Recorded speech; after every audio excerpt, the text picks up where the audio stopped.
No, I don't know, man. Yeah. But and anybody within the sound of my voice, please have a way to hunker down. You need to have a couple of weeks worth of like provisions and water, etc. A way to make heat or a way to stay warm, right? Something. Yeah.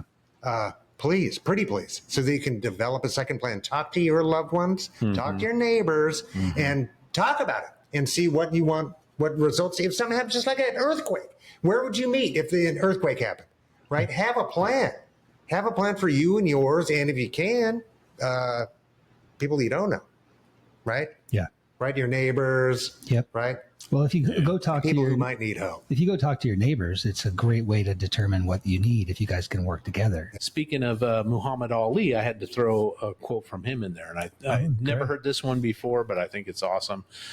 Impossible is just a big word thrown around by small men who find it easier to live in the world they've been given than to explore the power they have to change it.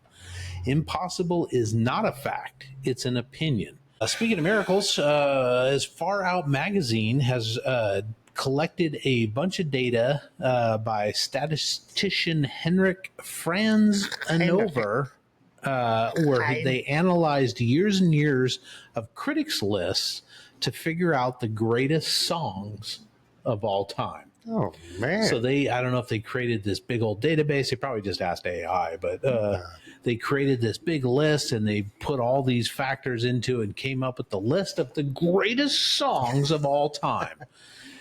Number one on the list is from Bob Dylan's 1965 album, Highway 61. It's Like a Rolling Stone. Oh, jeez. As the best song ever Like created. of Western pop music or everything. There's not everything. some 12th century Mongolian ballad.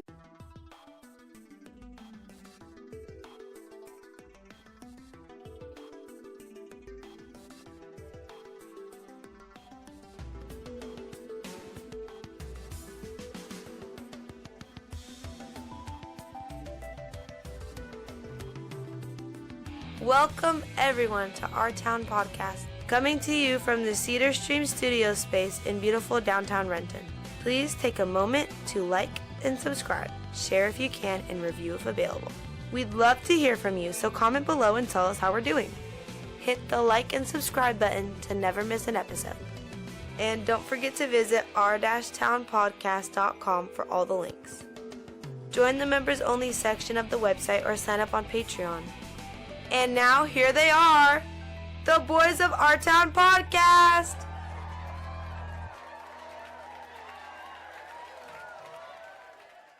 So, like the middle of the Bering Sea, your dudes are out there like, humans are, geared up, strapped in. Here we go. Are we good? Yeah, we're good.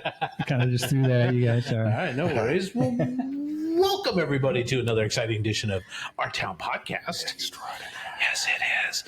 Episode 139, boys, which is just astounding because if I do the math, that's one more than last week, I think. So we're on a roll, which is nice. Boys, tonight's safe word is, and I'm hoping I'm pronouncing this right, Najem. Najem? So if you're not feeling safe, just yell out Najem. You're kind of looking for some support on that one? Well, how's it spelled? Nedjem. Oh, yeah. Nedjem. Najem. Okay.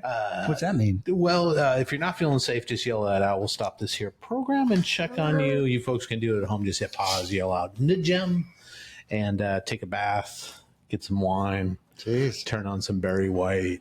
Oh, wait, that's... well, I guess it depends on the whatever your flavor is. Boys, that's from ancient Egyptian. It is the oldest recorded name for a pet cat. Wow. Oh. Yes, so the cat's name in some scroll, some papyrus or whatever that they wrote this on was Najem. And that was the name of the cat. I don't know who owned this cat.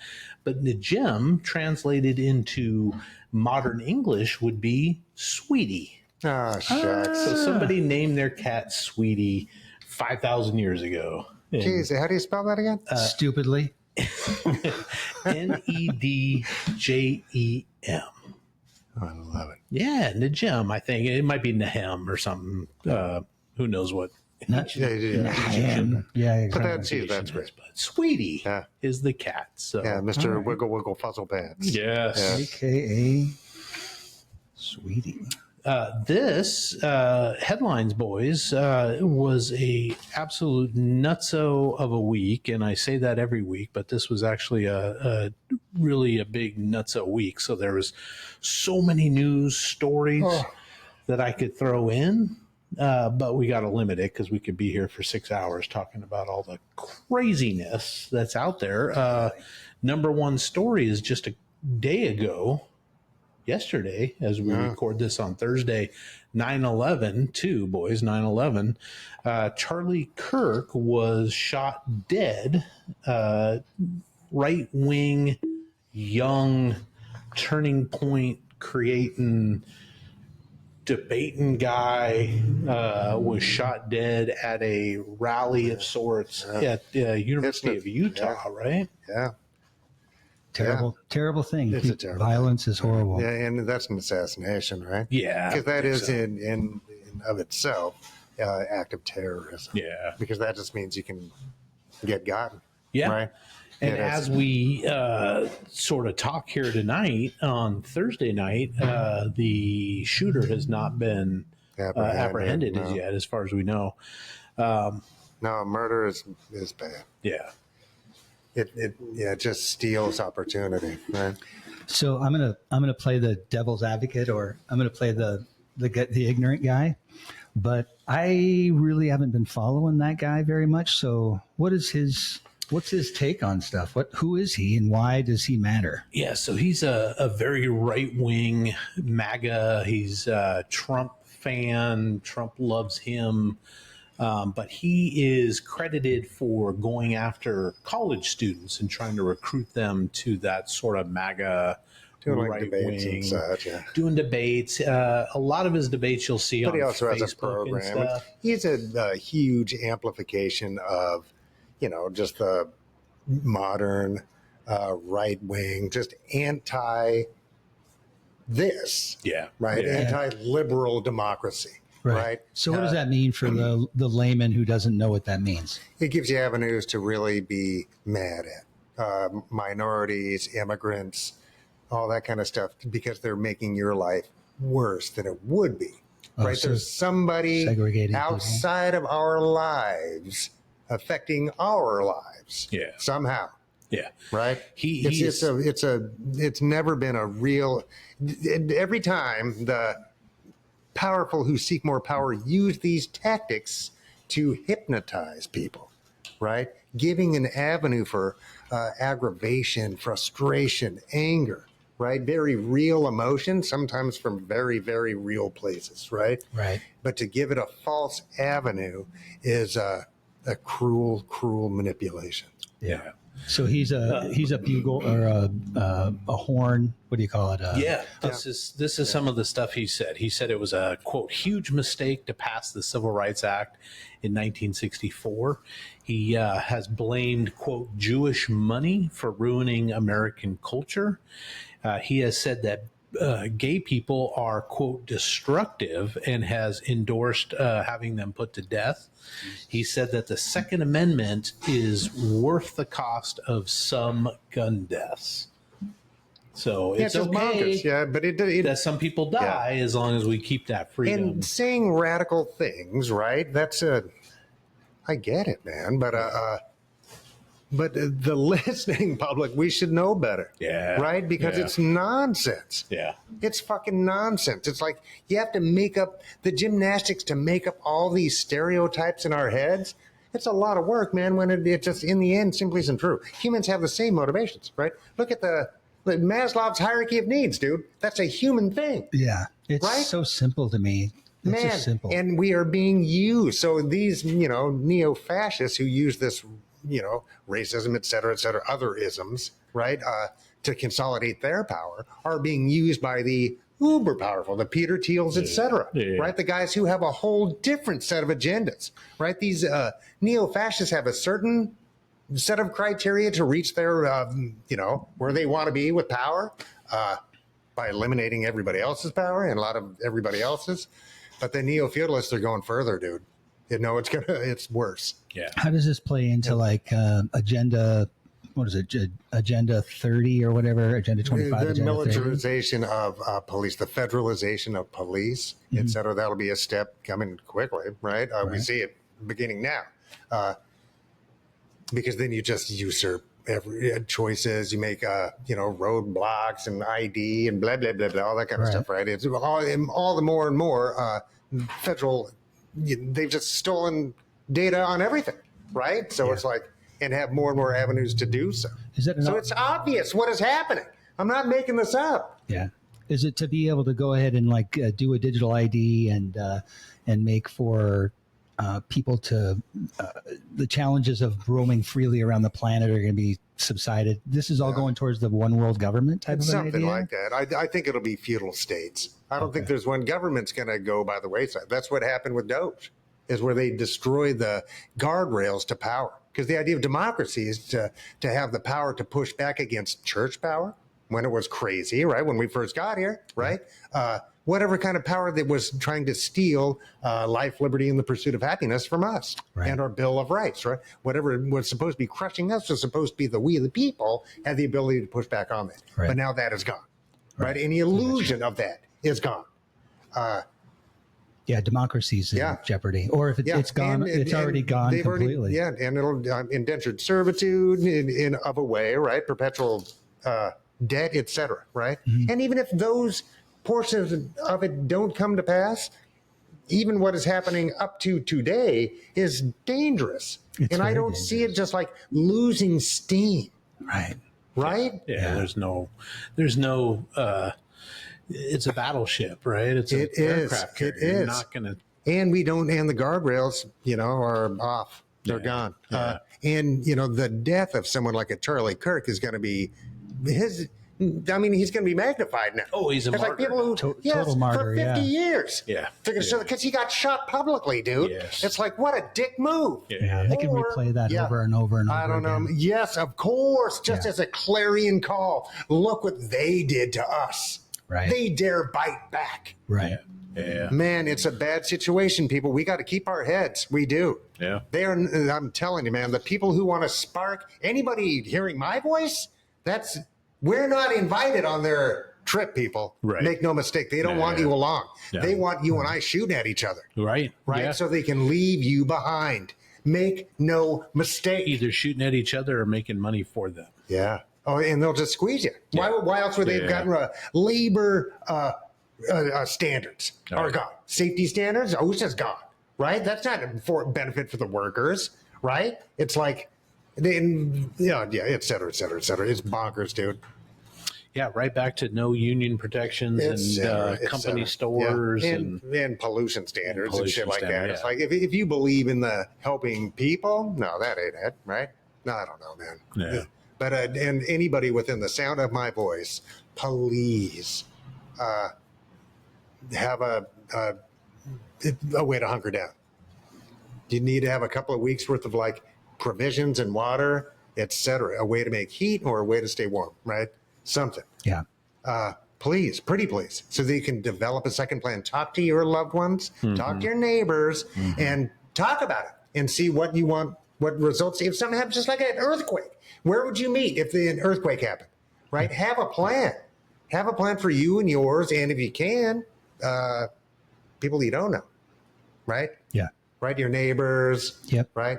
Well, if you go talk to people your who might need help, if you go talk to your neighbors, it's a great way to determine what you need if you guys can work together. Yeah. But because we've been separated so much over the course of the last, and that's how you know they're years. the bad guys, because they have to use divisionary tactics instead of, if you can't like bring somebody along because the party sells itself. Yeah. If you have to, force it, right? Then maybe it's not the right message, man. Yeah. Maybe it's not the truth after all.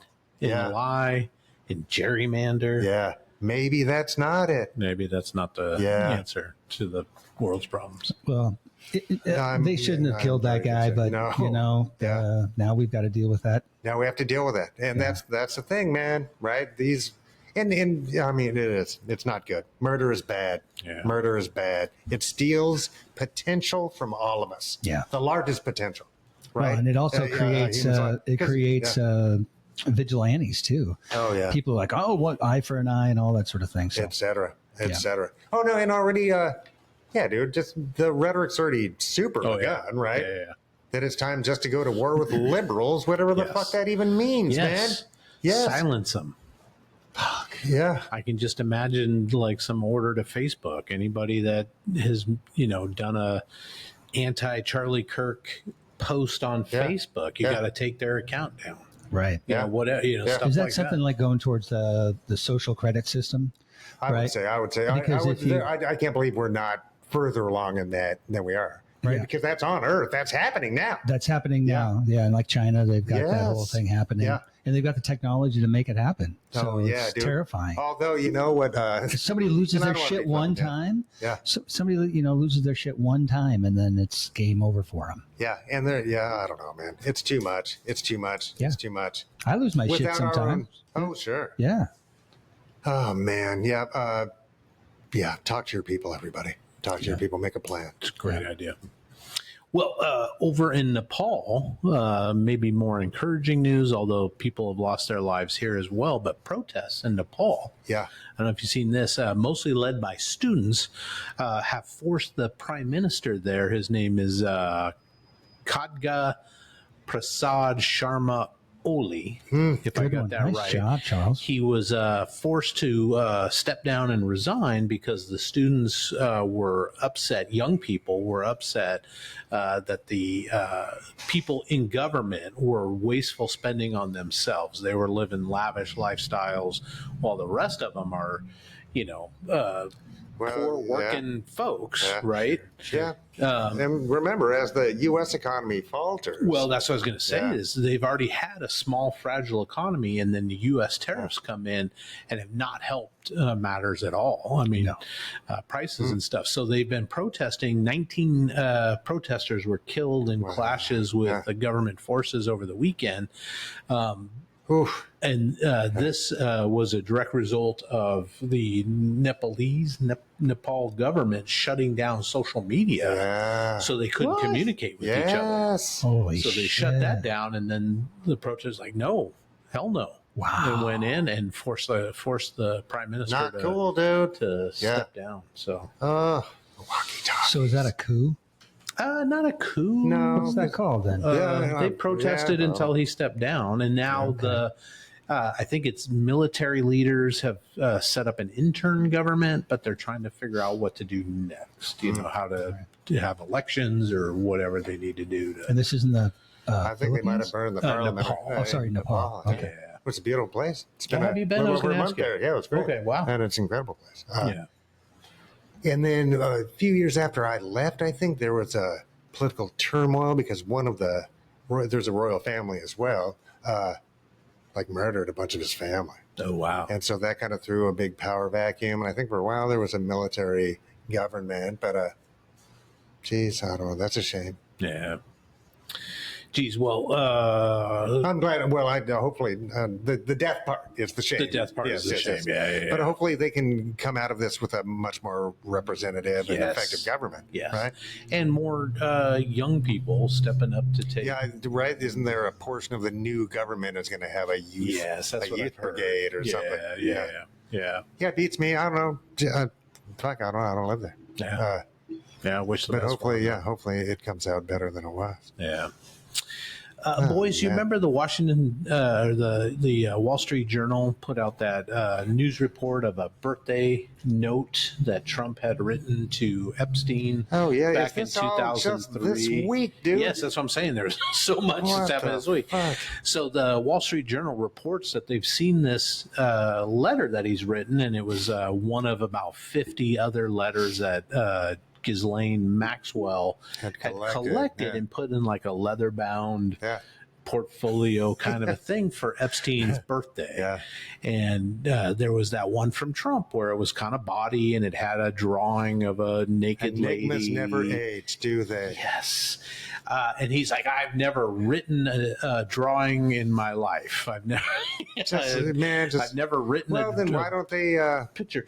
Well, why don't they sue Epstein's estate then and see what answers we get? So what happened this week was Congress subpoenaed in documents from Epstein's estate, and guess what was part of those documents? Was this Wall Street Journal reported drawing that Trump is suing $10 million or $10 billion over. and it was released, and it is sort of really disgusting. No, there's no doubt, dude. Oh yeah. There can be no doubt. So the first reactions were, that's not his signature. No. Doesn't look like his Dude's signature. just fucking jumping through flaming hoops to lie. To lie. To lie. To lie about it. It's like, oh my what are you God, doing? it's so grotesque. When the same people had worked at the Epstein estate, lawyers and all that kind of stuff, sue them, so they have to be witnesses. Make them witnesses. Yes. Right? So they have to talk under oath. Yeah. Dude. Yeah. Dude, I mean, just the cover-up. The cover-up is always the thing. Right? And this cover-up is so obvious. Yeah. And for something so grotesque. It's like, yeah. if it was just for the bribery and the graft and the stealing everything from us, you can lie about greed, I guess. Yeah. But man, why are they covering for this? Yeah. Watergate would have been, a bad look for the Republican Party, but Nixon would have been removed. He would have been several steps removed from. I didn't know anything, plausible deniability, but it was the fucking cover up. That got him. Yeah. If he had just said, hey, that's awful, I don't condone that shit. Full force of the law, send him up the river, whatever. And then pardon him on his way out. Yes. but the cover up was what got him. So, I mean, I don't know, dude. It's insane. It's insane. It's insane and grotesque. It's not insane. It's. I mean, disgusting. It's disgusting. Yeah. If I were going to throw the word around, that's satanic. Yes. Right. People who prey upon the innocence of youth. I don't know how much more devilish a person can really be. Right. And there's been a lot of theories crazy. about the note, the signature in the pubic hair area, the smallish breasts, a drawing. Of course. You could say, that looks that just like guy's come on. a young person. He's a total pervert. And don't forget, there really are advocates for that. Yes. There's plenty of people who say it's in the Bible and blah, blah, blah, blah, blah, blah, blah. There's states, Advocates many for what? states for adult men being able to marry like 14-year-olds. Right? Yes. Because what do you think the marrying thing is there? Right. Oh, it's bonkers. But I think in some of these cases, they weren't 14. They were younger than 14. Yeah. Right. Any way you scratch it, dude. It's kids.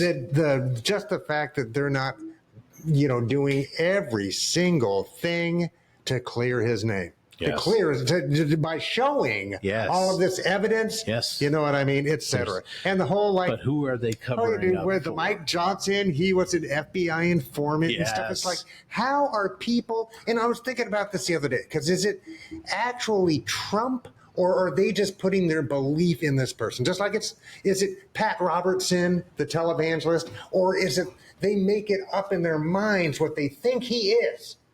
Right? So you don't actually have to listen to his words. You fill in the blank, like looking at a cloud. Right. You see what you see. Right. There's a word for that, right? The fill in the blank part of our brains. Right. And I think we do that with our gods also. They need to be able to explain things we can't explain, and they need to be able to excuse things that we do. Mm-hmm. Right? God's like as in like all religions, right? Oh, okay. And so us worshiping another human is our cousin to that, right? The facing an abusing parent is the same as an abusing God, right? We find the same, because that's the step, right? Because we're mammals. Yes, it's the same kind of frazzled wiring. It's fucked up. It's fucked up. But this guy is not worthy of your admiration, people. Absolutely not. He is not. It is obvious. Yes. Listen to him speaking his words. Yes. Yeah, try to make sense of it. There's no, it's all jibber jabber. Yeah, don't listen to what somebody else narrates to you what he is. Yeah. Right? listen to what he is saying to you. He is saying it out loud. I just don't understand how that failed businessman with so many bankruptcies, all the especially whole thing, without the initial push behind him. Yes. Right? Because beforehand, right, the Republican establishment really was pushing back. So that's business interests, etc. Yes. Everybody but the Russians. Yeah. Right? Yeah. But then they saw some other opportunity in him, and I don't know, man. And it was that cult-like, can't do any wrong following. Man. Right. And he's also a guy that'll just pretty much do anything you tell him to do. Yeah. I don't think he's as smart as we think he is. Oh, no, I don't think he's smart at all. Terribly unsmart. Unsmart, right. But that's even better because we all know that. Yeah. But look at the success he's had. Well, yeah. Right? But Just somebody by else is being writing the cocky, script. just by being, you know what I mean? It's that David Cohen or Cohen, his dad's, the guy that taught his dad and him how to, deny, never tell the truth. Cohen. Roy Cohen or Ray Cohen. Yeah. So it's that whole playbook. Yeah. It's a playbook. But then my point is, why do humans fall for it over and over and over? Yeah. Right. We've got Mussolini's, we've got Pol Pot. It's like whatever that cult and personality stuff. It's us. Yes. We don't have to accept that. There's also like lunatics on street corners. Yes. Right? It's like we don't listen to them. Why in the fuck do we listen to these lunatics? Yeah. We know better. What is the sparkling glow that is drawing people to him? I don't know. I don't get it. I don't know. I don't know if it's the fake I'm a billionaire thing and the fake tough guy and the fake tough guy. Because then we can put our own baggage onto that, our own images onto that. Right. You know what I mean? It's like that's the idol. The false idol is the one we make. Yeah. You know? Fuck. Humans. Man, I love us. And we have Lululemon. Yes. But man, y'all are bonkers sometimes. Cats. Just fucking bananas. Yeah, well, cats, they'll be here. I watched Love, Death, and Robots or whatever. Yeah. The cats make it. Yeah. At least they get. Yeah. Oh, man. Well, speaking of this whole Epstein thing, there's two co-conspirators. So when Epstein was arrested or whatever in Florida, there was two conspirators that Epstein paid a combined $350,000 to, and this is back in 2018. Their names are sealed due to either Epstein's or their plea agreement. But they are people, men or women, that would know stuff about what he was doing or took part in the shitty shenanigans that Epstein was up to. Right. Well, those names are sealed. NBC has gone to the courts and said, hey, freedom of information, we want these names unsealed. DOJ's not going for that. DOJ said no fucking way, dude. Surprise, so how do we get around that unless there's state stuff or, you know what I mean? Well, how do you... Florida. Oh, yeah. Florida and or New York, maybe. Partly. Maybe New York, yeah. Because I thought the place where they broke in and got a bunch of the stuff was in New York. Oh, maybe, yeah. But I would have think that all that, if you know, because some of that's been tried already. But yeah, those records, can we get any of that? But the DOJ is fucking blocking. Why would they be doing that? Why do they need to? Who is it? Right? Oh man, is it a I don't know. Contributor Jeez to Louise, dude? Political campaigns? Who knows? Oh my God! Well, speaking of co-conspirators, boys, you remember the great Ollie North from way back in the Iran-Contra? Well, he married his document shredding co-conspirating. Is that Fawn Hall? Fawn Hall. They got married about a month ago. Yeah. To little fanfare. Yeah. But she was the one that would broke his oath to the Constitution. Piece of shit. She was sneaking documents out of the White House in her. She would stuff it in her shirt. She'd put it in her shoes to get out so that they could have a shred party, the two of them, to get rid of the evidence that he was a traitor as fuck to the United States. Yeah. Yes. But they're married now. And was in fact part of the drug trafficking, gun importing, Yes. weapons Noriega and all exporting. Noriega, or was it? Contras, the and- Iran Contra. Yeah. Yes. Yeah. Yeah. Oh man. Buying weapons from I can't Well, remember. we bought cocaine. Yes. Which and all of that brought about the Circular- crack epidemic, Yes. along with the handgun epidemic. Yes. Yes. Yeah. Oh my God. Yeah. Yeah. Oh. So yeah, he no, was a terrible convicted. American. He was convicted in 1989 on 3 felony charges.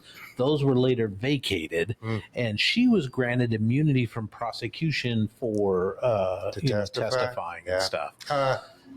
Didn't she do a Playboy spread? I think she did. I think she did. And here's another weird twist that I didn't know about until I was doing a little research on It's this story. insane. She was married to Hall was married to Danny Sugarman from 1993 until he died in 2005. Danny Sugarman started like at 13 years old in the late 60s as the head of the Doors' fan club. So he was all over the Doors yes. and eventually became their manager.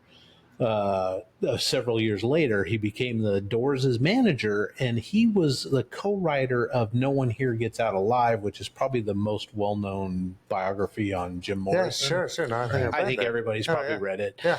I own a copy somewhere. Was married to Fawn Hall. I know. I was like, what the hell is this?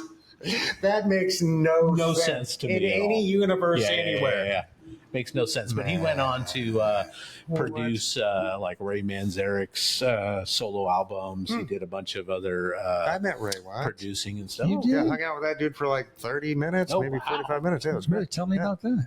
Oh, geez. It was at up in Ballard. Yeah. Might have been the backstage or something in Ballard. No and he way. was there with Robin Hunter, who was the lyricist for the Grateful Dead. Yeah. And Michael McClure, who also was a poet. So it was a lot of poet stuff, but Ray was playing. He wasn't doing door stuff, but he was doing his solo stuff and playing piano with those other guys. That's cool. Yeah, it was neat. But then I broke into the green room.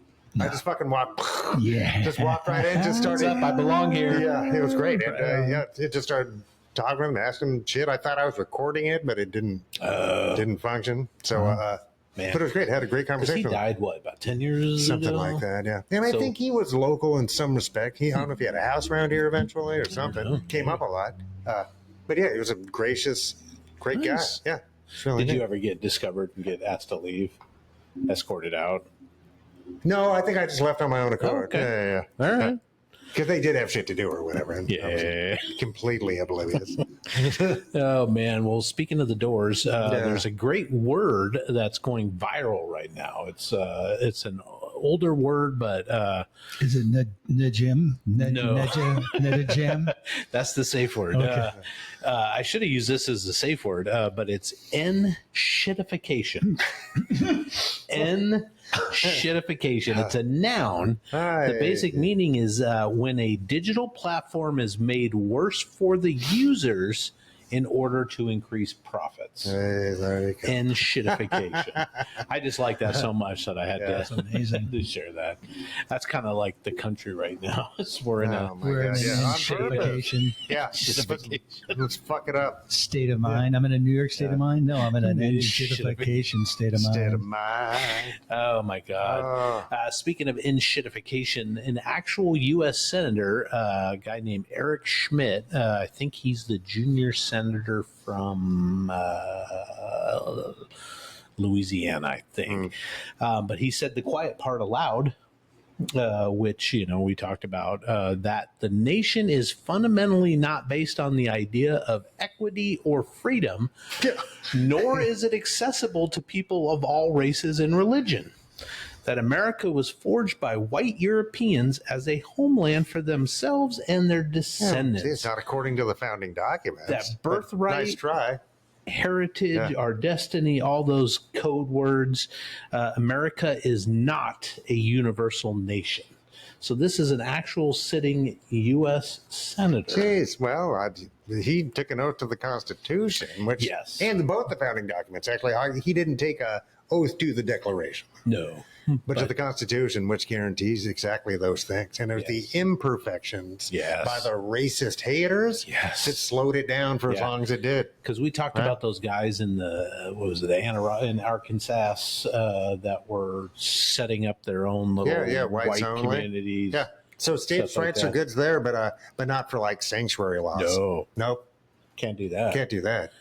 I thought this was just like, what the fuck, man? Well, that's insane. And just incorrect. And Ronald Reagan, for one, said that you can come from anywhere. I'm paraphrasing, but said you can't move to China and become Chinese. You can't move to Vietnam, become Vietnamese. Right? But you can move to America and become an American. Yes. Right?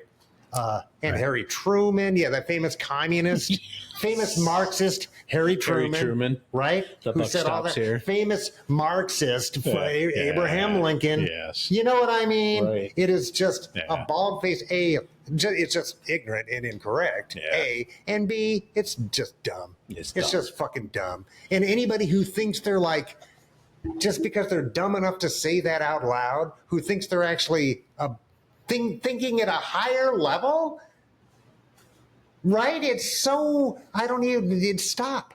Yeah. Stop. Open your mind. Right. Right? Yeah. Oh. No, Mike, that would cause us to become woke. Oh, man. God, don't become woke. Well, then just look at the evidence. Look at the evidence of the advancements, right? Since, say, 1965. Right. You know what I mean? Look at the advancements just when we had labor unions, right, and environmental protections. You know what I mean? The advancements that the nanny state, which I prefer to call the regulatory systems, right, have enabled us to have. Right, the robber barons were holding us back. Slavery held us back. Right, religious dogma held us back. Well, some might say that we just created a prison for ourselves, because slaves basically had what? They had food and they had water and they had shelter. Right now, they spent their time to give us what their work for $1. Now we do that same thing. We work for $1 to put water, food, and shelter and such in front of us. So we're just kind of living in our own prison of our own. Debtor's prison in a way, but chattel slavery is different because they also a lot different. Owned you. They have state power, kept you either dead or it's much different. Yeah, for sure. And they owned your kids too. Remember? Yeah. Right. So it's like that just makes it dickier. Like indebted servitude or something. It's like, although who knows, maybe there's time for that. And I remember when my mom died, people were calling like she owes us money. I'm all, I ain't her, bro. Good luck, bro. You can come by. We can talk about it. Yeah. Come in for some coffee. Yeah. Man. Here's where she's buried. Yeah. Right. Dig her up. Good luck.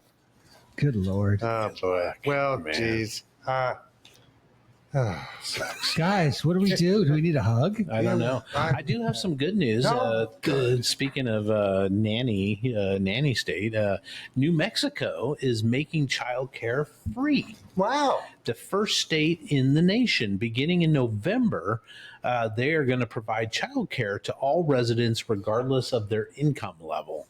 So the initiative is expected to save families an annual of about $12,000. For sure. Which is a massive amount of money for a lot of people. For the privilege to go to work. For the privilege to go to work.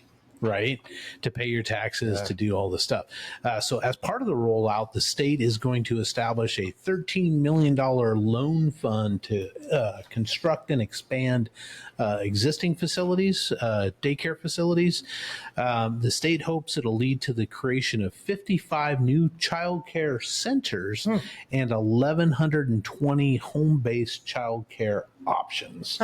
So I mean, that's huge. That's a phenomenal it's a big commitment. thing. Yeah, it's a big commitment. But and how is that going to juice their economy?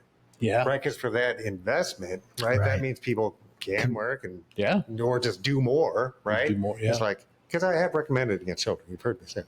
They're time consuming. Oh, I know. People are taking You're your pro advice. Cats, I think. Pro cats, no kids. Because there's less kids being born. They just like with public schools, et cetera. And there's arguments against all of this because then is it just enabling us to work more? You know what I mean? As opposed to spend time with our loved ones. Yeah, that's true. But But that being said, that's the fact. We all got bills. Yeah. Right? It's like, and life's more expensive now than ever. I remember So when my son helpful. was first born, it was kind of like, even when my daughter was born, it's like, okay, we can pay X amount of dollars per month and send her to daycare. So I can go to work and get paid, half of whatever that daycare is going to be, like half of my time is working. Yes, as opposed to pay for the daycare. Yeah. It's just I know. And that's where it's like, there's no such thing as compassionate capitalism in that sense, right? Because the engine needs the labor, right? Or it did until the Autobots come or whatever. The other thing with that initiative is that they want to set a standard minimum wage for those childcare workers at $18 an hour. Fantastic. Which is still a little bit low, but it's way better than the minimum wage. Yeah, but then they can also plan for, because they have an idea how many kids they have to handle, how many they can handle. Yeah. They can start to, send, prospective kid teachers or whatever to a school or whatever, get everybody all on the same page so that it's a good investment. It's a good investment as you can make in your fellow humans, right? But I don't know. I think that'll pay huge dividends. And if it doesn't, I'll be shocked, right? But it certainly could. Yeah. Fascinating story here. Speaking of children, a baby was born from a frozen embryo. So there's an estimated million or so embryos just in the United States, frozen embryos from over the years. People aren't ready to have children for whatever reason. They freeze the embryo for later, but they do several of them. Well, the world's oldest baby was born recently, 3 decades as a frozen embryo. Wow. It was frozen in 1994. Wow. You know what my first thought is, that kind of makes a difference. What happens when you freeze a baby? I don't know. They die. They get cold. Freeze a baby. Yeah.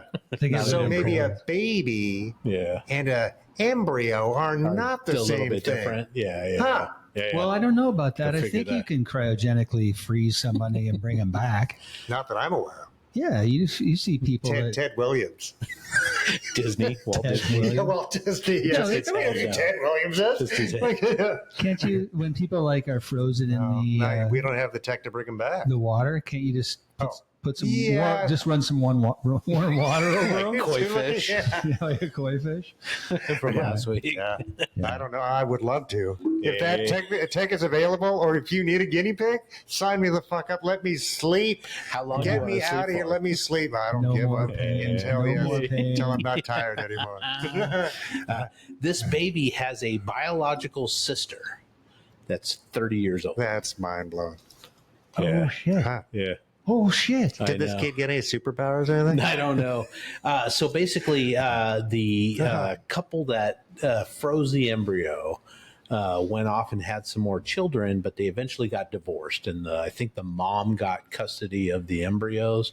Well, she realized that, I'm at a certain age, I'm not going to use them anymore. So she allowed the embryos to be adopted by other couples. Oh, so then they went ahead and, did what they needed to do to. sure. I didn't even know that was really a thing. So the baby's now born. The baby's born, has a new adopted family. Okay. But they're just saying that, so this is like a Christian group that is helping to find The daughter. homes for all these embryos. What about the meetup with a sister? Is there going to be a meetup with a sister? I don't know. It's interesting, though. Oh, yeah. 30 I mean, years. that's a fascinating science fact. I didn't know that was possible at all. That's mind blowing. 30 years. Wow. Wow. Jeez. Yeah. Wow. Yeah. Speaking of something, there is a new saint, and I know the Catholic Church has really been trying to encourage young people to come back to the Catholic fold. So they have introduced or beautified a new saint. His name is Carlo Acutis. And he's a young person that was grew up Catholic, but his family wasn't super Catholic, but he was really into it. And so he created a website really early as a kid. This is back in the 90s when like only professional coders were big into creating websites and stuff. Because that is Miracle. I don't know. I haven't really found out about his He's really miracles. good at coding. Yeah. But he did. So you could go on. It was a multilingual website that documented all the so-called Eucharistic miracles recognized by the Catholic Church. So it was like a database of all these miracles. So he died in 2006 at the age of 15 of acute leukemia. Oh, poor kid. Apparently, he created 2 miracles about saving some young people. And shucks. don't know. It wasn't like he was there and, laid hands or anything like that. He appeared to them in a dream and they were cured or something. It was some interesting. That's fascinating. Yeah. But I know to become a saint, usually you have to be like kind of this pure, devout person, but you also have to have had at least one miracle. Yeah, unless these qualify as that miracle. Does me getting the front row parking spot at the mall? Does that? Do you get that every time? I do. Do you? Yeah. That might be it. We might have to call the Pope. I mean, he's like it's a belief system. Chicago guy, but I mean, I bet the Janelle gets that. No. nice. Yeah, It'd be she's got her. good luck. Yeah, I bet the pathway to sainthood is not an easy one to walk, right? no, I don't know. Because there's a lot of politics in that church. I think. Yeah. But yeah, I mean, good for him. But yeah, this is an effort. Died at 15 from leukemia. Yes. Yeah. Sounds like a great kid that really smart and all that stuff. So Thought an atheist might say something about why is he dying at 15 from leukemia, God? yeah, But I wouldn't say such a thing. nah, not me. Speaking of miracles, as Far Out Magazine has collected a bunch of data by statistician Henrik Franz Anover, where they analyzed years and years of critics' lists to figure out the greatest songs of all time. Oh, man. So I don't know if they created this big old database. They probably just asked AI, but they created this big list and they put all these factors into it and came up with the list of the greatest songs of all time. Number 1 on the list is from Bob Dylan's 1965 album, Highway 61. It's Like a Rolling Stone. Oh, jeez. As the best song ever Like created. of Western pop music or of everything? There's not everything. some 12th century Mongolian ballad? No. Some Poor Mongolians. throw me Yeah. Some Aboriginal thing. cool, man. Yeah. Coming in at number 2 is Smells Like Teen Spirit No way. by Nirvana. Wow. Number I don't 3. think that's the I second don't know. best song on that I record, don't to be either. honest. I don't either. Number 3, Day in the Life by the Beatles. Good Vibrations at number 4, the Beach Boys. And coming in at number 5 is Chuck Berry's Johnny Be Good. And these are, sorry. R-E-S-B-E-C-T comes that's in nice, Aretha, yeah. at, I guess that would be number 6. The Ronettes, Be My Baby at 7. Marvin Gaye got both the 8th and 9th slots with What's Going On, and I Heard It Through the Grapevine. Oh, man. And the Rolling Stones, I Can't Get No Satisfaction. Coming in number 10. Interesting. And so this was based on the collated averages of every Found, critic. like that all was ever these found. critics, all these lists, like Rolling Stone's top 500 songs of all time, Joe Blow's Village Voice, Sure. Yep. whatever, and they compiled this entire Man. collection database, and these came out as the best Nice. songs ever. Did the Chuck Berry made it onto the golden record on Oh yeah. Right? On Voyager 1. On Voyager, yeah. Yeah. Oh, did it one or really? two, yeah, I think so. Because Okay. I think there's snippets of a bunch of stuff on that record. Yeah. But I'm pretty sure it's nice. Chuck made it. I don't think They're going to call it back Smells so Like they can Teen put Spirit. Smells Like Teen Spirit on. Yeah, can we bring that back and then we'll And we'll launch it again. Yeah. Fix a couple of the battery issues. And Mike's OnlyFans page. Where he cleans his own cats. Yeah. Yeah. They always told me not to give my cat a bath. It's a thing. It's good for both of us.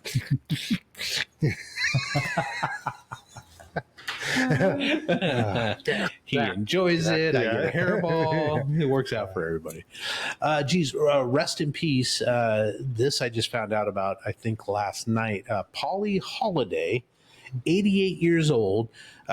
You would know her probably most as Flo from Alice. Yeah. You know, Kiss my grits. Kiss My I say Grits. kiss my grits probably 30 times a week. Yes. You do not.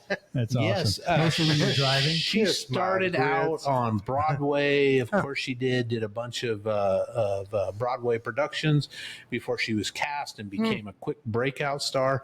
She even got her own spinoff where Flo moved to Texas and continued the diner thing. I don't know how long. She's some Alice was super on. thespian and shit. She's like, Kiss my grits. yeah. I was on Broadway. I didn't know this. She was also in a bunch of movies. I don't know if you remember the movie Gremlins. Oh, Of course. There's a scene where an old lady gets into a chairlift that takes her up Yes. to the second floor. Yes. That's her, where they Did not know wire it that. up to Yeah. flip it really fast so she launches out the Yeah. second story window. That's her. Wow, that's in that. great. She was also in The Parent that. Trap with a young Lindsay Lohan, and she was in Mrs. Doubtfire, and she man. did a guest run on Home Improvement with Alan. Thick. No. Who's Oh, Paul Allen. They did call Paul him. Allen. Or, No, yeah, that guy. Can't I think of his name? Kid. Yeah. Or whatever. Yeah, that Tim guy. the Tool Man. Yeah, Tim Allen. Tim Allen. That's There it. you Yeah, go. Jesus, I couldn't think of it. Yeah. We got there. She played he played his mother-in-law, his wife's mom. So, but yeah, so And she was 88? 88. Wow, that's- Yeah. And don't ask Jeff, I don't know. Also, rest in peace, guys. I think she was done in by Too much, grits. too much butter in her grits. Rick Davies, 81. He was co-founder of Supertramp, the English Oh, band geez. Supertramp. Oh, yeah. Had a long battle with cancer, Jeff. Hmm. The band's 1979 album Breakfast in America. that's Such huge. a great It album. was such a chart top in United States, And something Canada. different and fresh. The production is Yeah, fresh and different. right. It's 2 like- Grammys, yeah. sold over 18 million copies. Yeah. He was the keyboardist, and they shared vocals, but he was like most of the lead vocals, and then he was also part of the songwriting. Yeah. Wow. There's great Most of those songwriting. I love School. Yeah, Like School was yeah, amazing. Yeah. Yeah. Yeah. And I didn't realize they started in like the early 70s and had been releasing albums for a while. I'm not a big Supertramp fan. That was their but breakout but record. that was their on the US breakout it was record. anyway. Yeah. I mean, staple of classic rock radio, Oh, which yeah. I grew up on. Yeah. So. Yeah. Yeah, I would have And loved just to. Super Tramp is a great name. Oh, it's a great name. It's a great name. It's like it's eggheady, but still catchy. Because they're a smart, They're all smart studio, rock. studio Yeah. musicians, I think, Yeah. as they are. But it wasn't progressive Hodgson, rock. Was Roger it art Hodgson. rock? I don't know. Just kind of, I call it technically egghead. Yeah. It was different. Yeah, That's for Roger sure. Hodgson. some else. Yeah. Yeah. Yeah, geez, yeah. Climber likes those guys a lot. Nice. Yeah. And when I was a kid, I sure did. Oh, yeah. I mean, they showed Yeah. up on compilation Oh, yeah. and then just turning on the radio Right. on a drive. Yeah. Yeah. Them and like Foghat. And, Oh, yeah. I'm going to go home and listen name to it. some Supertramp Yeah, tonight. Right on. oh, yeah. Boys, we don't have a guest tonight to our chagrin, but I did find, I thought this would be kind of fun to talk about. Fantastic history, little history nuggets. Just random little nuggets of history that we talked about this, Jeff, before, where AI is going to come in and just replace. Like, we're not going to have it written down anywhere, right? It's not going to be an It's gonna be encyclopedia. erased. Right. It's just going to be erased. So here's some fascinating nuggets Okay. to put in your little pea brains. not you guys, but our Thanks. listeners. Oh, yeah. We know what you meant. I resemble that remark. Just so you can remember this history. So the first one I got happened in 1986 in Cleveland, Ohio. There was something called Balloon Fest 86. I remember that. I don't remember this at all. Yeah, it went tits up.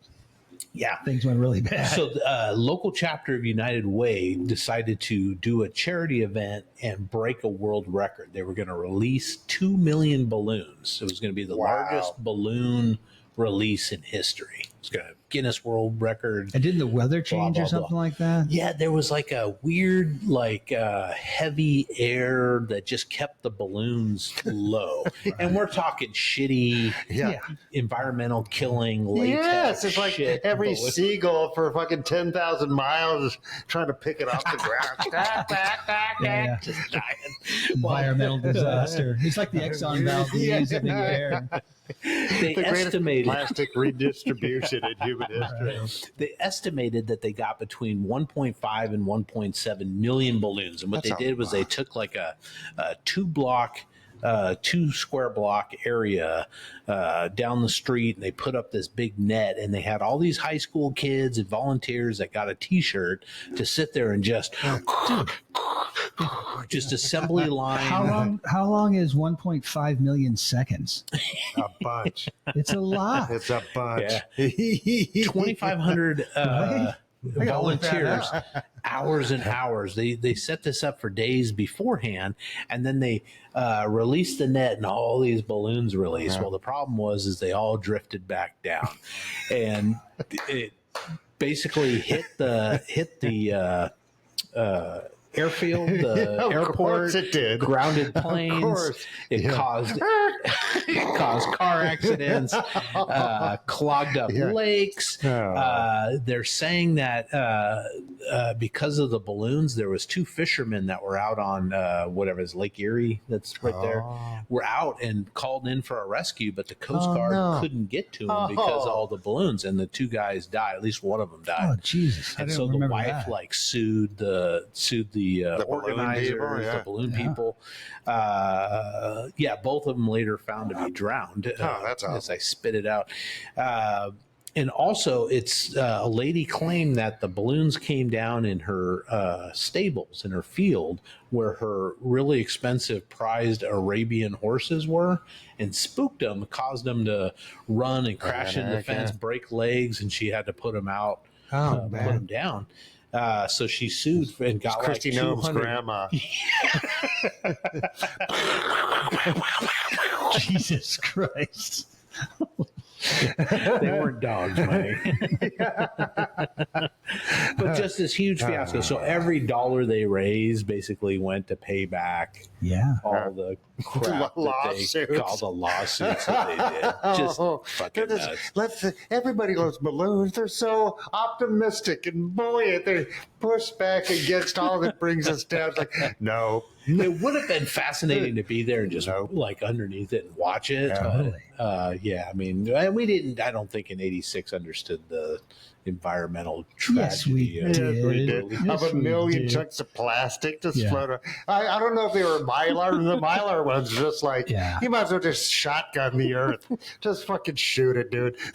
Well, it turns out that 1.5 million seconds is approximately 25,000 minutes or 17.36 days. That's if people are doing one a second. Yeah. They said they estimated about 2,500 volunteers. Wow. So you'd have to work that in there somewhere. But all these high school students, time balloons. Man. Just squeaking for days.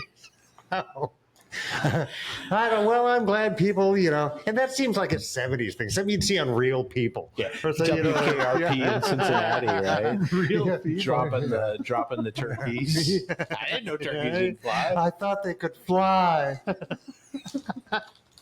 Oh my god! It's one of the best things ever. It is so fucking good. Oh, boys! In other news, in 1919, in the great city of Boston, have you heard of the Great Molasses Flood?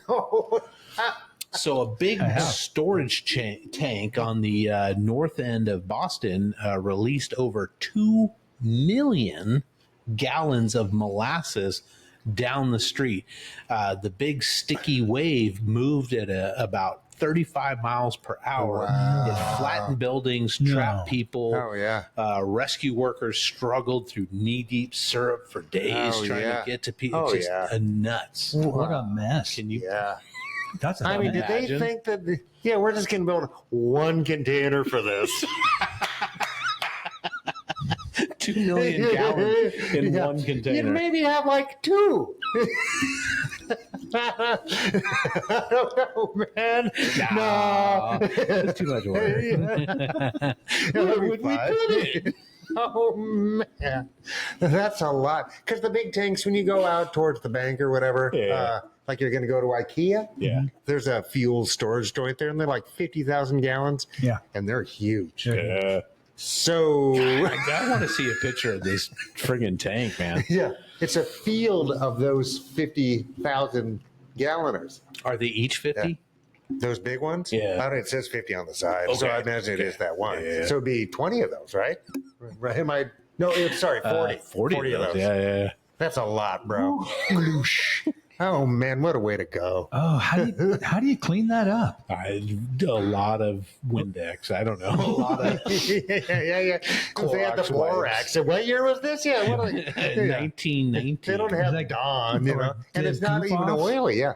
And how many flies is that bringing? Oh my god. What about the fruit fly infestation that comes along with it? That's unfortunate. Molasses. Well, that's a lot of molasses. That's a lot. Yeah. And they call it the Great Molasses what? It was the Great Molasses Flood of Boston. 2 million gallons. Yeah.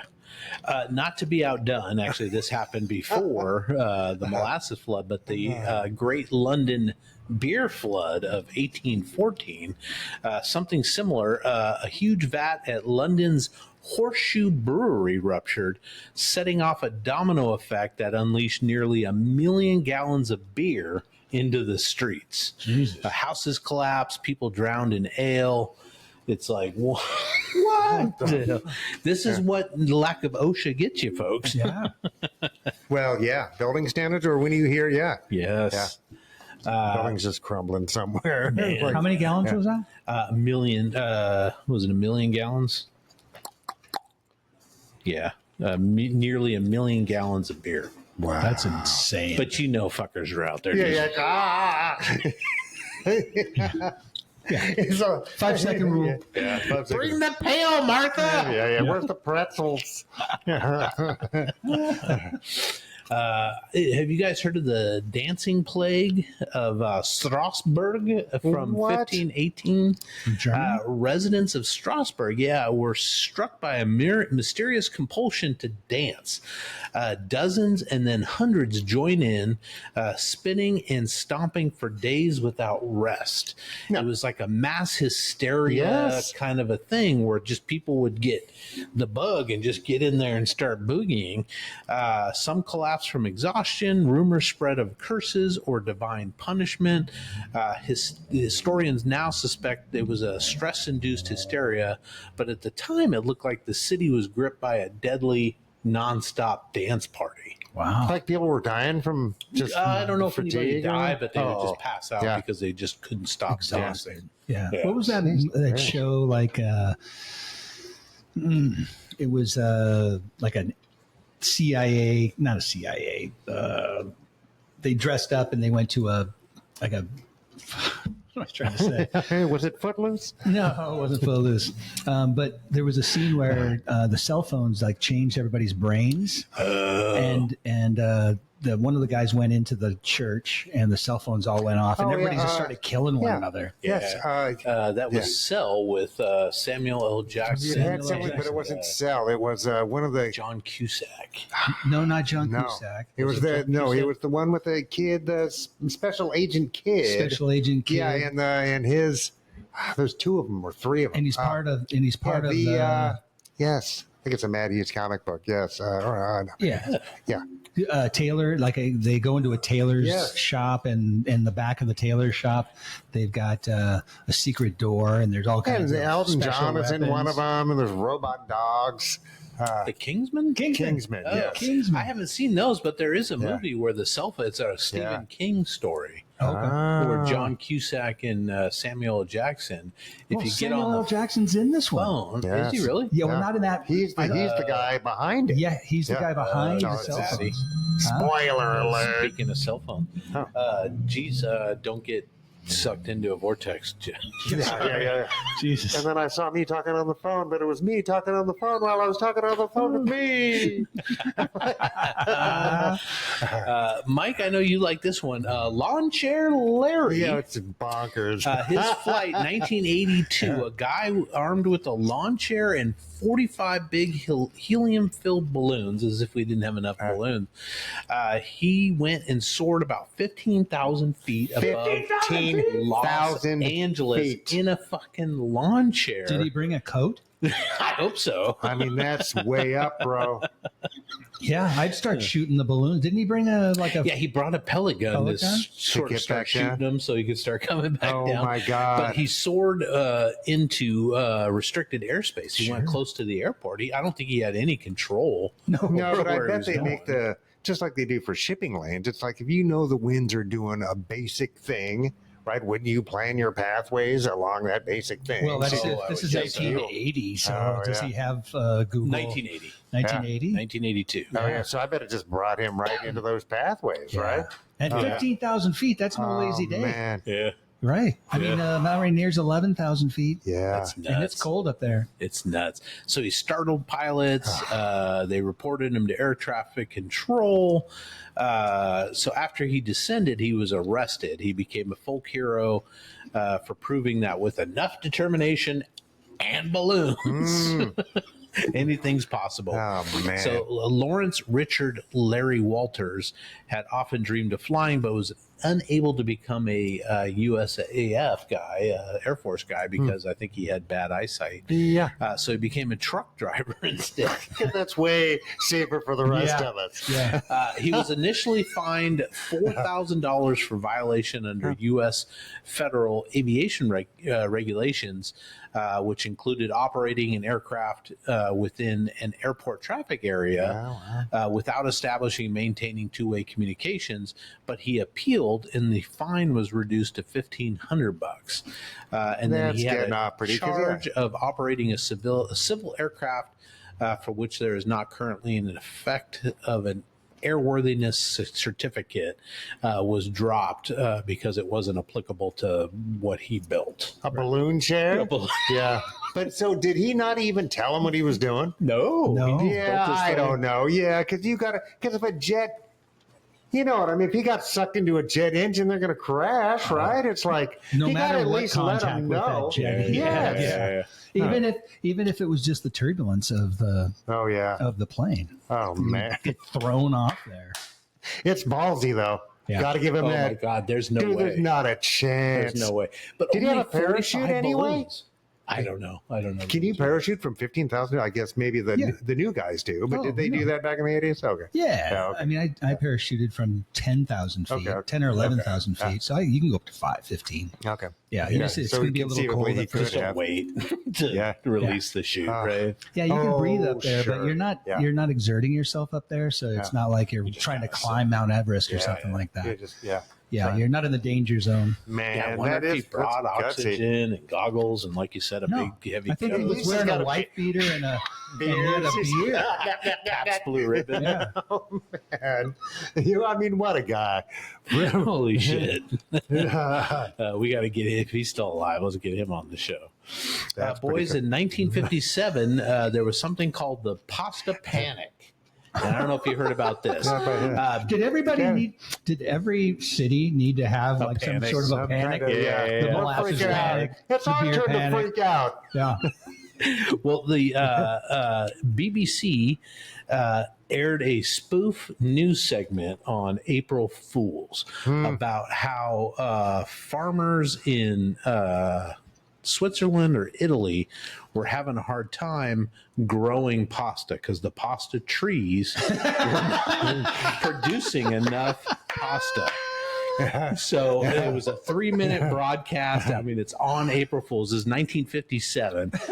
It was on a show called Panorama, which was like a current affairs type show program. It showed a family in southern Switzerland harvesting spaghetti from a spaghetti tree. So good. Is this like the War of the Worlds? Yeah, kind of a war of the. But you got to remember, in 1957, pasta wasn't a big dish in the UK. You could buy cans of like spaghetti. I bet it was awful. 1957 British canned SpaghettiOs. Yum.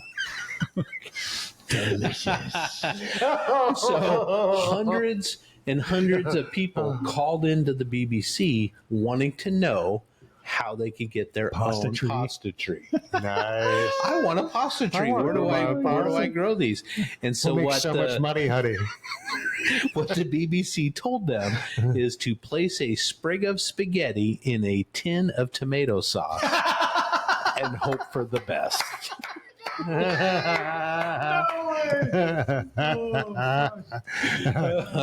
So good. I wonder how many people actually did that. Went out a lot. Yeah. Go down and get some tomato sauce. Give it a shot. They say it works in Italy. Oh my God.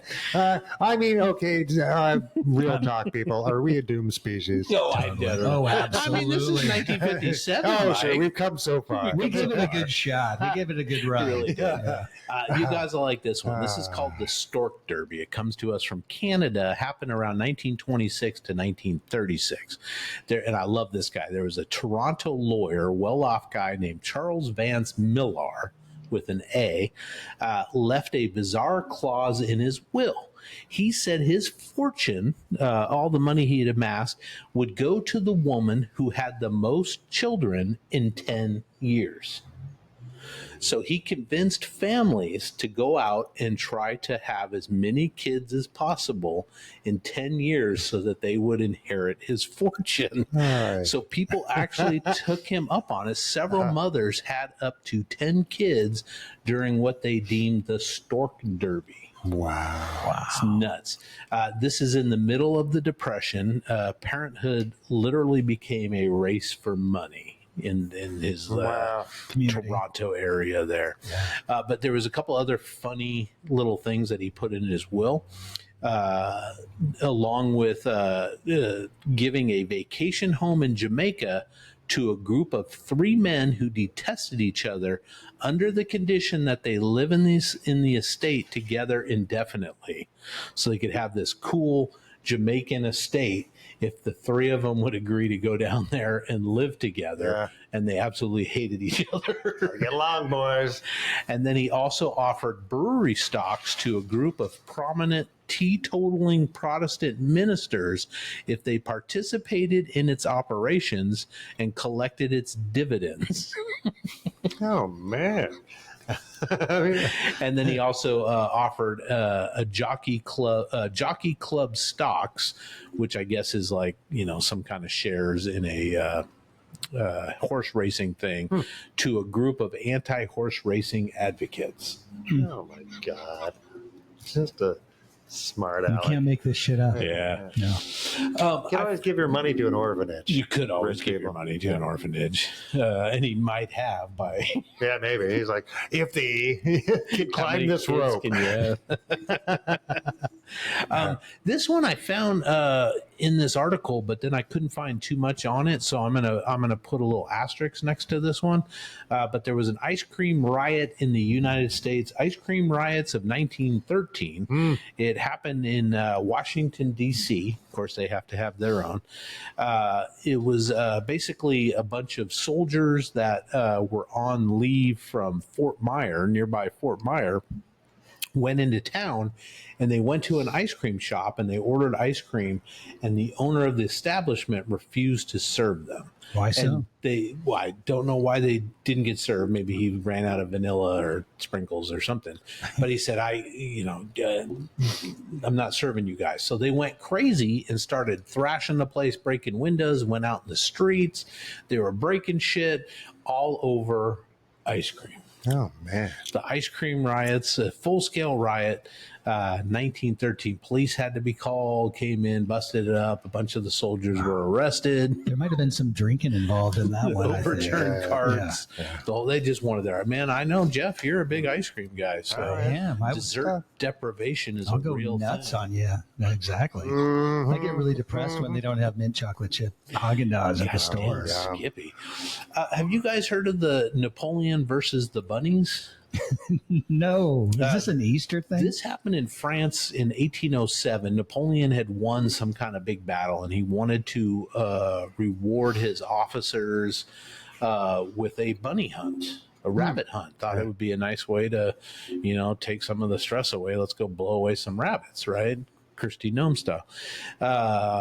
So he sent out some of his men to go collect wild rabbits so that they could release them, and then all the guys could run after the rabbits. And I thought. I saw a putty cat. You're not going to say that they just basically blew each other's heads off? Well, so what the guys did is, I think the guys that went out to find the rabbits got a little lazy, and they didn't go out and find wild rabbits. They went to nearby farms and purchased a bunch of tame little bunnies from farmers who were used to being around humans and used to being caged, and they brought them back. Well, what happened was they released the rabbits. Napoleon probably makes some grand speech with his hand in his shirt, kind of a thing, and then it's like, release the rabbits, and That's the a good rabbits, impersonation of Napoleon, not knowing what to do, kind of came charging at Napoleon himself. Oh, good. Got around his feet. Maybe they knew exactly what they were doing. That's right. Watership down stuff. Yeah. It started jumping up on him, and some of his officers had to run over and beat the rabbits away from him with a stick. But they didn't flee like they thought they would. It just became this fiasco where thousands of rabbits just sort of in this area. And so Napoleon had to retreat. And went to his carriage to get away from all these bunny rabbits. I bet he was pissed. Oh my God! Yeah. The army scattered in laughter and panic, and Can you imagine Napoleon if he got was thoroughly embarrassed Can you imagine if he got killed though? Like by the rabbits. that's how Napoleon died. Yeah. Oh my God! Guys are shooting rabbits off of him. Totally. That is almost as good as the Great Emu War in Australia in 1932. So a bunch of wild emus were running around the countryside. So in Australia in 1932, in the western Queensland. Well, is that western? Yeah. Okay. Oh no, Queensland's on the East Coast. The western side. The government was encouraging farmers to grow a lot more wheat, cultivate more land, grow more wheat. Well, that attracted these wild emus to come in and eat their crop or whatever, and all that stuff. So they called the government, so we got to do something. So they came up with this military plan where they sent soldiers out to take out these emus, and they had the Lewis guns, which are the old school Tom Selleck movie, UK right? with the big drum on the top, and the actual. Like a Gatling gun, Kind of, yeah. So the soldiers go out and they get set up, and they're trying to lure these emus in so they can blast them up with the Lewis guns. But what happens is they start firing. The emus scatter in every single direction you can think of. They're not, they're not all grouped together. Right. So they get a few of them, but the rest scatter. So they're like, oh, what do we do? And then they have to figure it out. And the emu kept doing this, and finally it was like, a laughing stock. It was in the newspapers. People were like, what? The fucking army can't take out some emu? Right. Well, emus are like 6 feet tall or something. Right. Big fucking birds. Sure. Right? But yeah, it became kind of a laughing stock. And emu's just kind of like a ostrich, isn't it? I think it's a 3/4 size ostrich or something. Oh, is it? Something it's smaller than a ostrich. Ostrich are fucking huge. Oh yeah, it's even more because you see they ride them in Pakistan. They ride those fucking things, man. Yeah, and they couldn't catch them; they're too fast. So and basically, they do weird patterns because they're kind of dinosaur. Just like that. Just like that. Yeah. So it became a national embarrassment that these trained soldiers couldn't take out a flock of emu. Serpentine. If it was the US, we would have just serpentine. dropped Reaper drones or whatever. Oh my God. Oh my God. Here's an interesting story.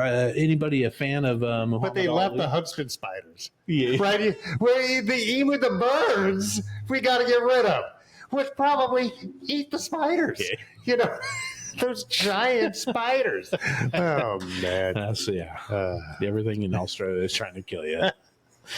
You guys big Muhammad Ali fans? Oh yeah, I never knew this story before, but on January 1981, a friend of Ali's was in downtown LA and witnessed a gentleman up I've heard this. high on a balcony ready to jump. He was ready to commit suicide. The report was that he was a Vietnam veteran that was having major PTSD and flashbacks. Totally. Said the Viet Cong were coming to get him. So the buddy calls Ali and says, dude, there's this guy, he's ready to jump. So Ali rushes down there in his friggin' Rolls Royce, basically talks the guy down himself. It's on video. You can look it up. Oh, geez. There happened to be a New York Times photographer there taking pictures of the whole thing. You could see Ali leaning out the window trying to get the guy down. Finally gets the guy to agree to come down by offering the guy a ride in his Rolls Royce. Says, you come down, I'll drive you anywhere you want to go. So they gets him down. There's 200 to 300 people there. They're all being people going jump, jump, jump, jump. That kind of thing. Just sucked. So he did end up driving the guy to the hospital in his Rolls Royce. He had to go stop by the police station first, fill out, whatever paperwork, and then drove him to the mental health facility for the guy. But just a fascinating. Ali's a fascinating character in his own right. One of my favorites. Nice. As far as a figure in the world, he's a force for good. Yeah, and just a larger than life person. Absolutely. Even into his dementia years or his punch drunk years. I'm not sure. Yeah. And they didn't call it CTE back then either, right? No, I don't think so. Yeah, he got down there in 4 minutes. There's some discrepancy on whether the guy was actually a Vietnam veteran or not. Not that it matters. The guy was having an episode and needed somebody safe to bring him down. And who was also, one of the best communicators that human beings have ever produced. Yes. Right?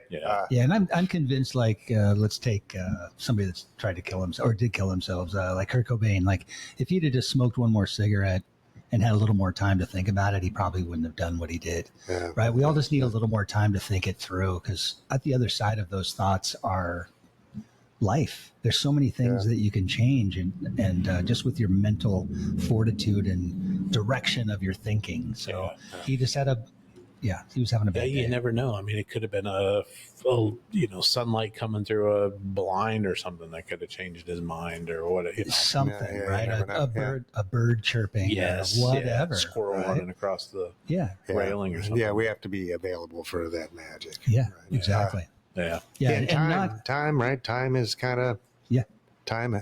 Sure, can be a helper. And you know what helps to not die is not chanting jump, jump, jump. Yeah, that's incredibly dicky, right? Yeah. Especially as I know. Where was this, in the Philippines? L.A. Fuck. Okay. So, look at me trying to blame it on the Philippines. Those Filipinos. God, I'm sorry. Fuck. Another cool figure in history that I had no idea about. There was a guy named Joe Medicine Crow. He fought in World War II. He was the very last member of the Crow tribe to become an actual war chief. To become a war chief, you had to do 4 tasks. You had to touch an enemy without killing him, basically counting coup. You had to take away an enemy's weapon from him. You had to lead a successful war party, and you had to steal an enemy's horse. So this guy signed up to go join. He started out working up here in Bremerton at the naval shipyards. And then when he got old enough, he decided to join the army, sent over to the European theater. And while he was there, he was walking through a town, turned a corner and came face to face with a young German soldier. Tag, you're it. Grabbed him, right? Touched him, counted coup, then disarmed him, took his weapon away, and then later on he led a raid to a Waffen SS, some kind of base or some kind of something where they had horses. So he led a raid to that base and captured the 50 or so horses from the Waffen SS, badass. rode away with all these horses and got us. So he met all That's four a fucking dude. terms Man. to become a war chief, and he's the very last Crow war chief that It sounds like would a have been sounds like a suicide mission. just a crazy thing. There are a I'd lot love of to see a people movie about his life. Yeah. But he comes back, he works for the Crow agency, becomes a historian, a Crow historian, and a lecturer. He received the Presidential Medal of Freedom from Barack Obama in 2009. I think he died shortly thereafter. But just, wow, what a great American. what was his name? It's a really great story. It's Joe Medicine Crow. It's a great name. Love it. Yeah. Yeah. Joe Medicine Crow. Joe Medicine Crow. Yeah. Very cool. Well, those are... And that was a rest in peace, or that was just an interesting? no, just an interesting piece Yeah, of you history. say he passed in. Well, he got the Medal of Freedom, and there is a picture of him actually on stage On the podium, yeah. being awarded it by Obama in 2009. So I think he died a few years after that. So, yeah, but became just a lecturer, would go around and teach young people at there's a university for the tribe. I don't know what it is, but he would go I don't and know what teach the Crow people. Nations. Yeah. Jeez.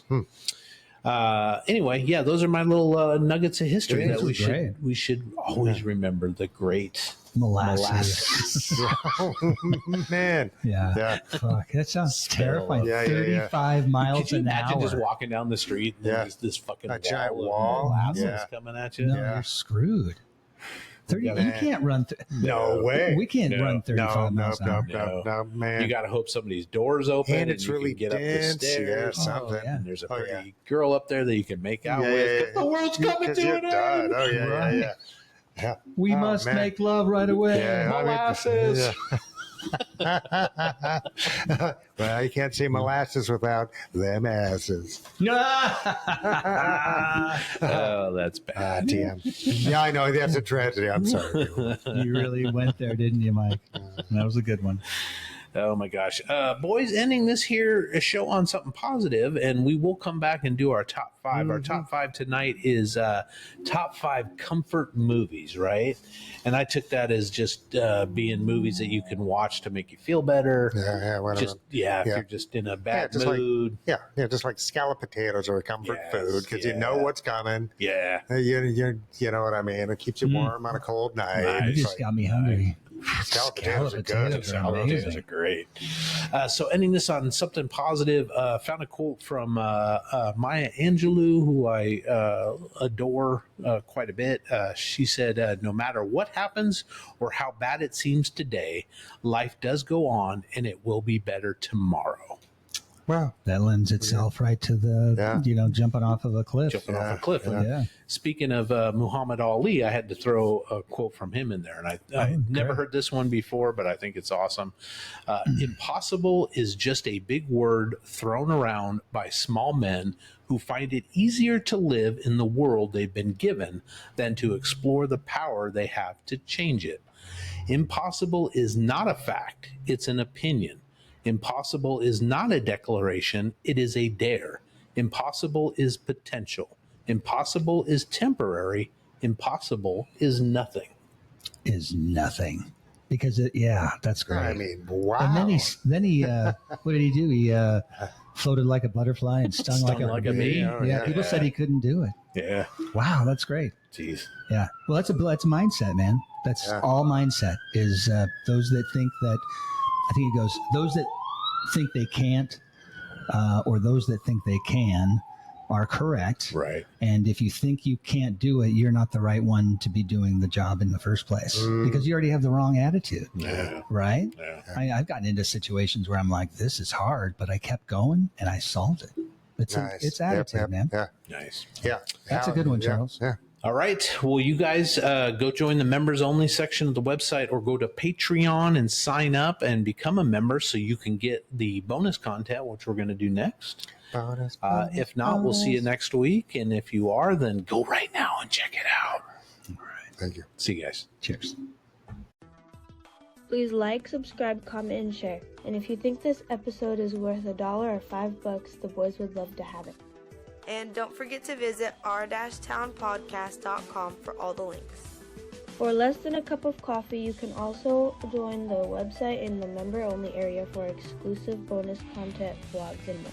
It's just $3 a month or $30 a year. Thank you for listening to this production of Our Town Podcast Extraordinaire.